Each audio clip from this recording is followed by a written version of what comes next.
Kembali bersama kami di Top News. Mahkamah Agung mengabulkan permohonan Partai Garuda terkait aturan batas usia calon gubernur dan wakil gubernur minimal 30 tahun.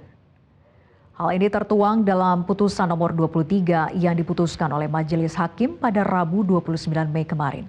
Dalam pertimbangannya, Mahkamah Agung berpandangan pasal 4 ayat 1 huruf D dalam PKPU nomor 9 tahun 2020 bertentangan dengan Undang-Undang nomor 10 tahun 2016 tentang pemilihan gubernur, bupati, dan wali kota.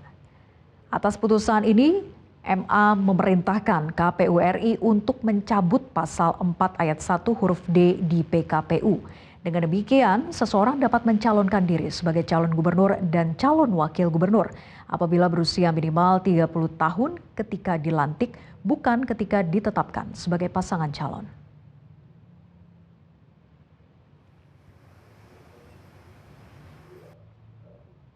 Pemirsa, Mensesnek Pratikno mengatakan pemerintah tidak akan berkomentar terkait putusan yang mengabulkan uji materi perubahan pasal 4 ayat 1 huruf D PKPU nomor 9 tahun 2020 tentang batas usia calon gubernur dan wakil gubernur paling rendah 30 tahun.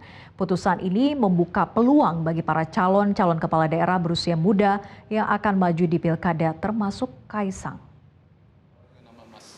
Wah, mohon maaf, saya tidak mengikuti isu itu. Tentu saja kalau itu keputusan lembaga yudikatif, pemerintah tidak berkomentar mengenai itu. Ya. Oke, terima kasih.